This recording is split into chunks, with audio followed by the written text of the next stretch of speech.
بسم اللہ الرحمن الرحیم۔ تب اس وقت توبہ کا عجیب و غریب معاملہ پیش آیا۔ حکم ہوا، اللہ تعالیٰ سورۃ البقرہ آیت 54 میں فرماتے ہیں، اور جب موسیٰ نے اپنی قوم سے کہا، اے میری قوم، بچڑے کو معبود بنا کر تم نے اپنی جانوں پر ظلم کیا ہے، اب تم اپنے پیدا کرنے والے کی طرف رجوع کرو، خود کو آپس میں قتل کرو، اللہ کے نزدیک اسی میں تمہاری بہتری ہے، چنانچہ اس نے تمہاری توبہ قبول کر لی، وہ توبہ قبول کرنے والا رحم کرنے والا ہے۔ مطلب یہ کہ اگر تم چاہتے ہو اس گناہ پر قیامت کے دن پکڑے نہ جاؤ تو خود کو قتل کرو۔ یہاں یہ بات واضح رہے کہ اس قتل سے مراد خودکشی نہیں ہے، بلکہ شرک نہ کرنے والوں کو حکم دیا گیا کہ وہ شرک کرنے والوں کو قتل کر دیں، تو انہوں نے تلواروں اور خنجروں کے ساتھ گائے کے پجاریوں کو قتل کر دیا۔ سیدنا علی رضی اللہ عنہ فرماتے ہیں کہ مقتولین کی تعداد 70 تھی۔ جب 70 آدمی قتل ہو گئے تو موسیٰ اور ہارون علیہ السلام نے عاجزی اور انکساری کے ساتھ بارگاہ الہی میں بخشش کی دعا کی۔ اللہ تعالیٰ نے اپنے برگزیدہ بندوں کی دعا قبول فرمائی اور مقتولین کو معاف فرما دیا اور باقی ماندہ لوگوں کو بھی بخشش سے نوازا۔ حقیقت میں یہ سزا اگرچہ سخت تھی، اور بھائی کا بھائی کو قتل کرنا ایسا ہے جیسے اپنے آپ کو قتل کرنا، لیکن یہ سزا ان کی ضدی، ہٹ دھرم اور سرکش طبیعت کے لیے انتہائی مناسب تھی، تاکہ وہ برائیوں سے بچنا سیکھیں اور اپنے گناہوں کا کفارہ ادا کریں۔ بہرحال جب انہوں نے اللہ تعالیٰ کی طرف رجوع کیا، اپنے گناہوں کی معافی مانگی، تو اللہ تعالیٰ نے بھی ان کو معاف فرما دیا، جیسا کہ اللہ تعالیٰ سورۃ الاعراف آیت 153 میں فرماتے ہیں، اور جن لوگوں نے گناہ کے کام کیے پھر اس کے بعد توبہ کی اور ایمان لے آئے تو تمہارا رب اس توبہ کے بعد گناہ معاف کر دینے والا اور رحمت والا ہے۔ ان سب کاموں سے فارغ ہو کر موسیٰ علیہ السلام کا غصہ ماند پڑا تو انہوں نے تختیاں اٹھا لیں، اور جب موسیٰ کا غصہ ٹھنڈا ہوا تو اس نے ان تختیوں کو اٹھا لیا، اور ان کے مضامین میں ان لوگوں کے لیے جو اپنے رب سے ڈرتے تھے ہدایت اور رحمت تھی۔ اس کے بعد انہوں نے باقی ماندہ بنی اسرائیل کو جمع کیا، انہیں تختیاں دکھائیں اور فرمایا، ان میں اللہ تعالیٰ کے احکامات ہیں اور یہ تورات ہے، لہٰذا سنو اور اطاعت کرو۔ لیکن انہوں نے ناپسندیدگی کا اظہار کیا۔ موسیٰ علیہ السلام نے انہیں پھر تاکید کی اور فرمایا، ان کو مضبوطی سے تھام لو، بغیر کسی تردد اور شک کے ان کو پکڑ لو، تاکہ تمہیں دوبارہ عذاب نہ پہنچے۔ انہوں نے جواب دیا، نہیں، ہم ایسا نہیں کریں گے، البتہ ہم ان احکامات کی پہچان اور معرفت حاصل کر سکتے ہیں، لیکن ان پر عمل بالکل نہیں کریں گے۔ موسیٰ علیہ السلام نے انہیں بہت سمجھایا، لیکن وہ اپنی ضد پر اڑے رہے۔ اللہ تعالیٰ سورۃ البقرہ آیت 92 اور 93 میں فرماتے ہیں، تمہارے پاس تو موسیٰ یہی دلیلیں لے کر آئے، لیکن تم نے پھر بھی بچڑے ہی کی پوجا کی، تم ہو ہی ظالم، جب ہم نے تم سے وعدہ لیا اور تم پر طور پہاڑ کھڑا کر دیا۔ موسیٰ علیہ السلام نے ان سے کہا، تم مجھے عہد و پیمان دو کہ ان تختیوں پر لگے احکامات پر عمل کرو گے، لیکن وہ اپنی ضد پر اڑے رہے، کہنے لگے، ہم تیری اطاعت نہیں کریں گے۔ اس موقع پر اللہ تعالیٰ نے موسیٰ علیہ السلام کا ایک اور معجزہ ظاہر کر دیا۔ ان کے دیکھتے ہی دیکھتے طور پہاڑ زمین پر ہلنے لگا، حرکت کرنے لگا، پھر سب نے دیکھا کہ وہ اپنی جگہ سے اڑا اور ہوا میں تیرنے لگا، پھر ان کے سر پر آ پہنچا۔ موسیٰ علیہ السلام پکارے، ہماری دی ہوئی چیز کو مضبوط تھامو۔ یہ سن کر سب کے سب سجدے میں گر پڑے اور سر اٹھا اٹھا کر دیکھنے لگے کہ کہیں پہاڑ گر ہی نہ پڑے۔ اللہ تعالیٰ سورۃ البقرہ آیت 93 میں فرماتے ہیں، اور جب ہم نے تم سے وعدہ لیا اور تم پر طور پہاڑ کھڑا کر دیا اور کہہ دیا کہ ہماری دی ہوئی چیز کو مضبوط تھامو اور سنو، تو انہوں نے کہا، ہم نے سنا اور نافرمانی کی، اور ان کے دلوں میں گویا بچڑے کی محبت پلا دی گئی تھی بسبب ان کے کفر کے۔ ان سے کہہ دیجئے کہ تمہارا ایمان تمہیں برا حکم دے رہا ہے اگر تم مومن ہو۔ اسی طرح سورۃ الاعراف آیت 171 میں اللہ تعالیٰ فرماتے ہیں، اور وہ وقت بھی قابل ذکر ہے جب ہم نے پہاڑ کو اٹھا کر سائبان کی طرح ان کے اوپر معلق کر دیا، اور انہیں یقین ہو گیا تھا کہ وہ اب ان پر گرنے ہی والا ہے، اور ہم نے ان سے کہا کہ جو کتاب ہم نے تمہیں دی ہے اس کو مضبوطی کے ساتھ قبول کرو اور ان احکامات کو یاد رکھو جو اس میں ہیں تاکہ تم متقی بن جاؤ۔ ابن عباس فرماتے ہیں کہ جب اللہ تعالیٰ نے تورات نازل فرمائی اور موسیٰ علیہ السلام نے اپنی قوم کو حکم دیا کہ تورات کو قبول کریں اور اس کے احکامات پر عمل کریں، لیکن بنی اسرائیل نے چند پر مشقت احکام کی وجہ سے اسے ماننے سے انکار کر دیا، تو اللہ تعالیٰ نے جبریل علیہ السلام کو حکم دیا کہ طور پہاڑ کو ان کے سروں پر لا کھڑا کرو۔ چنانچہ جبریل علیہ السلام نے طور پہاڑ ان کے سروں پر لا کھڑا کیا اور ان سے کہا گیا کہ اگر تم نے تورات کو قبول نہ کیا تو یہ پہاڑ تم پر گرا دیا جائے گا۔ چنانچہ وہ سب کے سب سجدے میں گر گئے۔ پھر موسیٰ علیہ السلام نے اپنی قوم سے 70 برگزیدہ افراد منتخب کیے اور بچڑے کی عبادت کے عظیم جرم کی توبہ اور معذرت کے لیے ان کو لے کر طور پہاڑ پر چلے گئے تاکہ اللہ سے ہم کلام ہو سکیں۔ اللہ تعالیٰ اس کے متعلق سورۃ الاعراف آیات 155 اور 156 میں فرماتے ہیں، اور موسیٰ نے اپنی قوم میں سے 70 آدمی ہمارے مقرر کیے ہوئے وقت کے لیے منتخب کیے، سو جب انہیں زلزلے نے آ پکڑا تو موسیٰ عرض کرنے لگے، اے میرے پروردگار، اگر تو چاہتا تو اس سے پہلے ہی انہیں اور مجھے ہلاک کر دیتا، کیا تو ہم میں سے چند بے وقوفوں کی حرکت پر سب کو ہلاک کر دے گا؟ یہ واقعہ تیری طرف سے محض ایک امتحان ہے، ایسے امتحان سے جس کو تو چاہے گمراہی میں ڈال دیتا ہے اور جسے چاہے ہدایت پر قائم رکھتا ہے۔ تو ہی ہمارا سرپرست ہے، پس تو ہم پر مغفرت اور رحمت فرما، اور تو ہی سب سے بہتر معاف کرنے والا ہے، اور ہمارے لیے دنیا میں بھی اچھائی لکھ دے اور آخرت میں بھی، ہم تیری طرف رجوع کرتے ہیں۔ اللہ نے فرمایا، میں اپنا عذاب اسی پر واقع کرتا ہوں جس پر چاہتا ہوں، اور میری رحمت ہر چیز پر چھائی ہوئی ہے، تو میں وہ رحمت ان لوگوں کے نام ضرور لکھوں گا جو اللہ سے ڈرتے ہیں اور زکوٰۃ ادا کرتے ہیں اور جو ہماری آیات پر ایمان رکھتے ہیں۔ یہودیوں کا نام یہودی کیوں رکھا گیا؟ کہا جاتا ہے کہ موسیٰ علیہ السلام نے جو اپنی دعا میں کہا تھا، ہم نے تیری طرف رجوع کر لیا ہے، اسی ہدنا کی وجہ سے ان کا نام یہودی رکھا گیا۔ ہدنا کا معنی ہے راہ پانا اور رجوع کرنا۔ بہرحال اللہ تعالیٰ نے اپنی رحمت فرمائی اور انہیں بخش دیا۔ موسیٰ علیہ السلام جن 70 آدمیوں کو ساتھ لے گئے تھے وہ اس گفتگو کو سن رہے تھے۔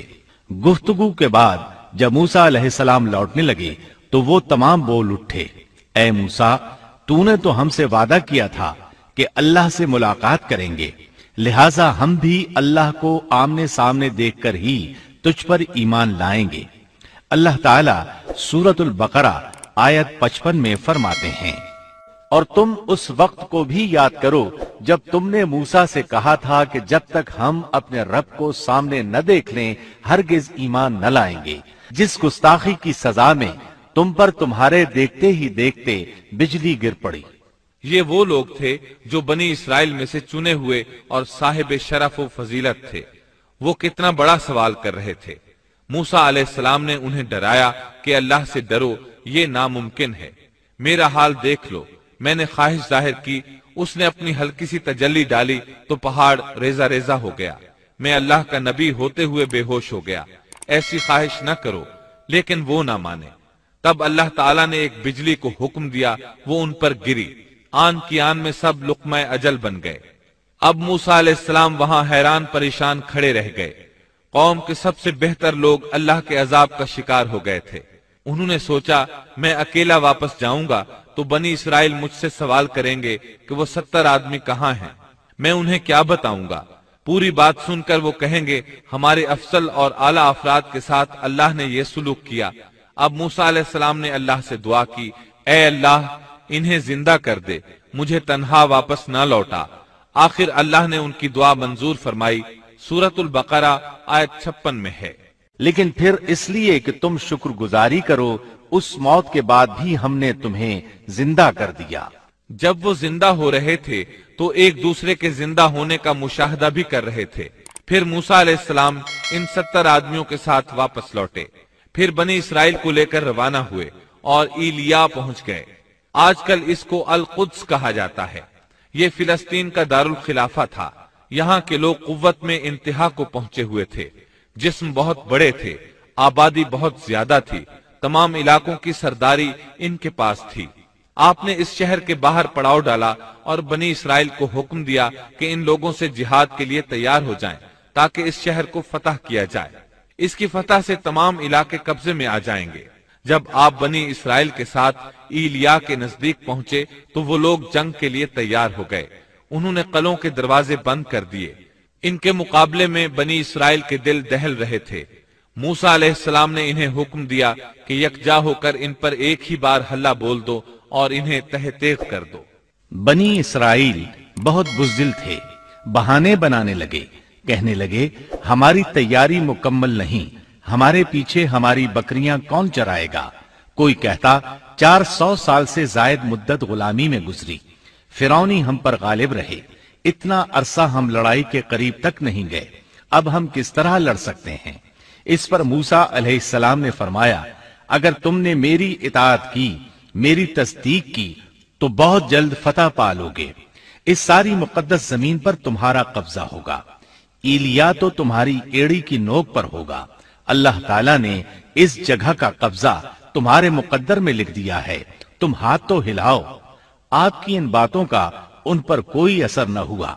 سورۃ المائدہ آیت 21 میں ہے، اے میری قوم اس مقدس زمین میں داخل ہو جاؤ جو اللہ نے تمہارے نام لکھ دی ہے، اور اپنی پشت کے بل روگردانی نہ کرو کہ پھر نقصان میں جا پڑو۔ اس پر انہوں نے جو جواب دیا سورۃ المائدہ آیت 22 میں ہے، انہوں نے جواب دیا کہ اے موسیٰ وہاں تو زور آور سرکش لوگ ہیں، اور جب تک وہ وہاں سے نکل نہ جائیں ہم تو ہرگز وہاں نہیں جائیں گے، ہاں اگر وہ وہاں سے نکل جائیں تو ہم خوشی سے اس میں داخل ہو جائیں گے۔ ان کا احمقانہ جواب سن کر بنی اسرائیل کے دو بزرگ یوشع بن نون اور کالب بن یوفا بول اٹھے۔ سورۃ المائدہ آیت 23 میں ہے، دو آدمیوں نے جو اللہ سے ڈرنے والے تھے، جن پر اللہ تعالیٰ کا فضل تھا، کہا تم ان کے پاس دروازے میں تو پہنچ جاؤ، دروازے میں قدم رکھتے ہی یقیناً تم غالب آ جاؤ گے، اور اگر تم مومن ہو تو اللہ ہی پر تمہیں بھروسہ رکھنا چاہیے۔ یہ ان کے لیے کس قدر آسان بات تھی، لیکن بنی اسرائیل کی 1,00,000 تعداد میں سے کسی ایک کو بھی عمل کی توفیق نہ ہوئی، یہاں تک کہ 70 آدمی جو آپ کے ساتھ کوہ طور پر گئے تھے وہ بھی ٹس سے مس نہ ہوئے، حالانکہ اللہ تعالیٰ نے انہیں دوبارہ زندگی عطا فرمائی تھی۔ بڑی ڈھٹائی سے کہنے لگے، قوم نے جواب دیا کہ اے موسیٰ جب تک وہ وہاں ہیں تب تک ہم ہرگز وہاں نہ جائیں گے، اس لیے کہ تم اور تمہارا پروردگار جا کر دونوں ہی لڑ بھڑ لو، ہم یہیں بیٹھے ہیں۔ یہ زبردست قسم کے گستاخانہ الفاظ تھے۔ ان کے مقابلے میں غزوہ بدر کے موقع پر صحابہ کرام رضی اللہ عنہم نے جو جواب دیا وہ تاریخ کے اوراق میں سنہری حروف میں درج ہے۔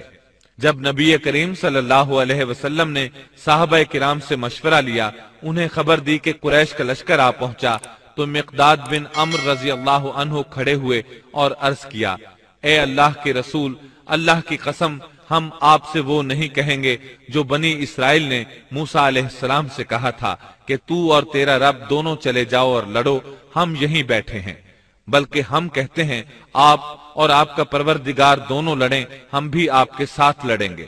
اس ذات کی قسم جس نے آپ کو حق کے ساتھ مبعوث فرمایا ہے، اگر آپ ہم کو برق غیمات تک لے چلیں تو ہم راستے والوں سے لڑتے بھیڑتے آپ کے ساتھ وہاں تک بھی چلیں گے۔ کتنا عظیم فرق ہے موسیٰ علیہ السلام کے صحابہ میں اور نبی کریم صلی اللہ علیہ وسلم کے صحابہ کرام میں۔ یہ صورتحال دیکھ کر موسیٰ علیہ السلام نے دعا کی۔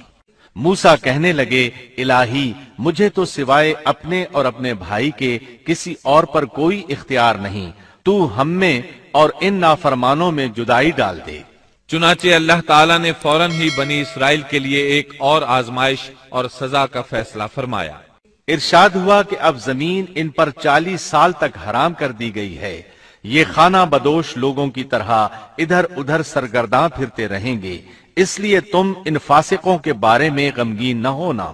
پھر اللہ تعالیٰ نے موسیٰ علیہ السلام کو حکم دیا کہ انہیں یہاں سے واپس لے چلیں اور قریب والی بستی میں داخل کر دیں، چنانچہ وہ چل پڑے، لیکن وہ بستی نہ آئی۔ سفر کرتے رہے لیکن پھر بھی خود کو وہیں کے وہیں پاتے۔ 40 سال اسی طرح گزر گئے اور وہ اس میدان سے نہ نکل سکے۔ اس میدان کو میدان تیہ کہا جاتا ہے۔ اس دوران البتہ انہیں کھانے پینے کا سامان مہیا ہوتا رہا۔ موسیٰ علیہ السلام کے پتھر پر لاٹھی مارنے سے 12 قبیلوں کے لیے 12 چشمے جاری ہوئے۔ سورۃ الاعراف آیت 160 میں ہے۔ اور ہم نے موسیٰ کو حکم دیا جبکہ ان کی قوم نے ان سے پانی مانگا کہ اپنی لاٹھی کو فلاں پتھر پر مارو، پس فوراً اس سے 12 چشمے پھوٹ نکلے۔ ہر شخص نے اپنے پینے کی جگہ معلوم کر لی۔ 12 چشمے اس لیے کہ بنی اسرائیل کے 12 قبیلے تھے۔ یعقوب علیہ السلام کی نسل سے ان کے بیٹوں کے 12 قبیلے وجود میں آئے تھے۔ جب یہ کہیں پڑاؤ ڈالتے تو چشمے بہتے رہتے، کوچ کرتے تو پانی بند ہو جاتا۔ وہ اس پتھر کو اٹھا کر چل پڑتے، پھر پڑاؤ کی جگہ پر پتھر رکھ دیتے تو پانی جاری ہو جاتا۔ 40 سال اسی طرح گزرے۔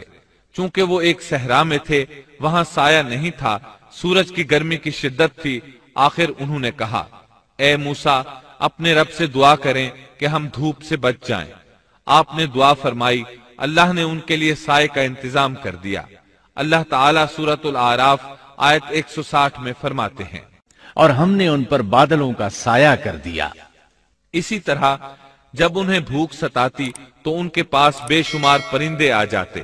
اللہ تعالیٰ سورۃ الاعراف آیت 160 میں فرماتے ہیں، اور ہم نے ان پر من اور سلوہ نازل کیا۔ ان 40 سالوں میں کچھ اہم واقعات بھی پیش آئے۔ ان میں سب سے مشہور قصہ گائے والا ہے۔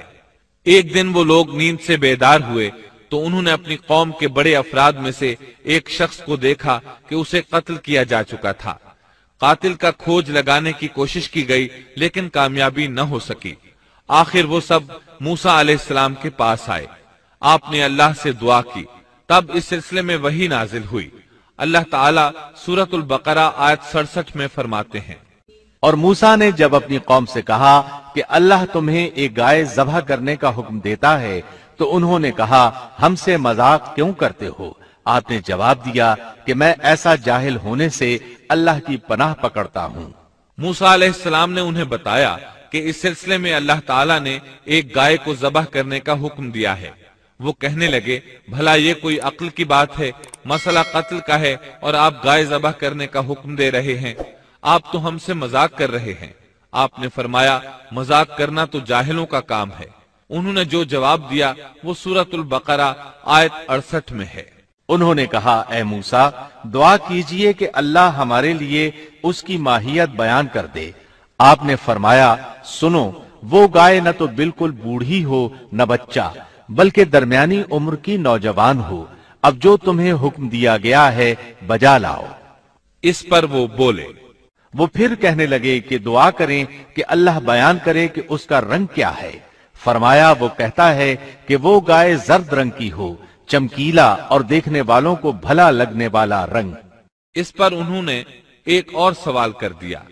سورۃ البقرہ آیت 70 اور 71 میں ہے۔ وہ کہنے لگے کہ اپنے رب سے دعا کریں کہ وہ ہمیں اس گائے کی مزید ماہیت بتائے۔ اس قسم کی گائیں تو بہت ہیں، پتہ نہیں چلتا۔ اگر اللہ نے چاہا تو ہم ہدایت والے ہو جائیں گے۔ موسیٰ نے فرمایا کہ اللہ کا فرمان ہے کہ وہ گائے کام کرنے والی، ہل میں جوتنے والی اور کھیتوں کو پانی پلانے والی نہ ہو، تندرست اور بے داغ ہو۔ انہوں نے کہا، اب آپ نے حق واضح کر دیا۔ گو وہ حکم قبول کرنے کے قریب نہیں تھے، لیکن انہوں نے اس کو مان لیا اور وہ گائے ذبح کر دی۔ موسیٰ علیہ السلام نے حکم دیا کہ اس میں سے ایک گوشت کا ٹکڑا لو اور مقتول کے جسم کے ساتھ لگاؤ۔ انہوں نے ایسا ہی کیا۔ اللہ تعالیٰ سورۃ البقرہ آیت 72 اور 73 میں فرماتے ہیں، جب تم نے ایک شخص کو قتل کر ڈالا پھر اس میں اختلاف کرنے لگے، اور جو کچھ تم چھپاتے تھے اللہ اس کو ظاہر کرنے والا تھا۔ ہم نے کہا کہ اس گائے کا ایک ٹکڑا مقتول کے جسم پر لگا دو، وہ زندہ ہو جائے گا۔ اسی طرح اللہ مردوں کو زندہ کر کے تمہیں تمہاری عقل مندی کے لیے نشانیاں دکھاتا ہے۔ مقتول کو گوشت کا ٹکڑا لگا تو وہ اٹھ کر کھڑا ہو گیا۔ اس نے بتایا، میرا قاتل فلاں شخص ہے۔ یہ بتاتے ہی وہ پھر مر گیا۔